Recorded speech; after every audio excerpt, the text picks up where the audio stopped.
gagawin tayo. 32 inch lang ito ang problema ng unit natin.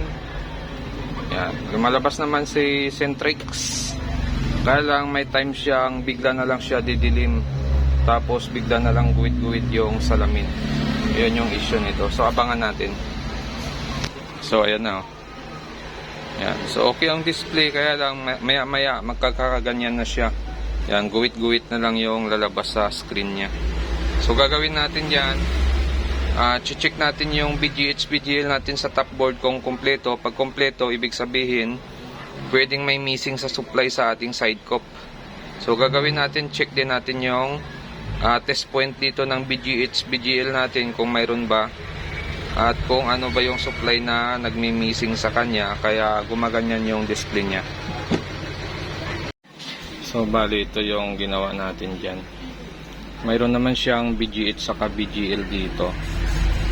Yan, ito yung BGH natin, ito yung BGL natin, ito naman yung 3.3 natin. So ang missing yung 3.3 dito.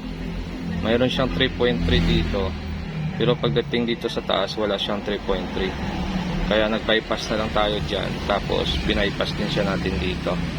3.3 lang ang missing dito. Sukatin natin dito. Ito 3.3 natin. Yan, o, 3.3.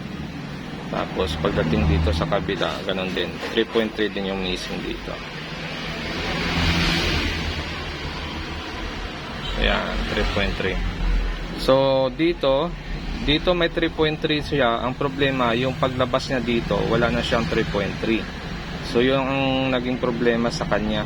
Nung naglagay tayo ng 3.3 dito sa taas, ito kasi yung sa taas ang nagkaroon ng missing na 3.3. Pero itong baba mayroon siya. Tapos yung data nito mayroon na rin sa ating Google kung gusto nyo siyang mahanap. Ito yung number niyan dito. Tapos lalabas sa Google, pag tinype nyo yan, lalabas yung data nito. So hindi siya mahirap hanapin. So ito na ngayon yung display niya. Pagkatapos natin siyang lagyan ng 3.3, hindi na siya nawawala. Pero obserbahan pa rin natin. Pwede kasing may iba pang problema, or talagang hindi yan yung problema niya. Pero yun lang yung nakita kong problema niya. Nung naglagay ako kasi ng 3.3 ay bumukas yung display, nagkaroon siya ng picture.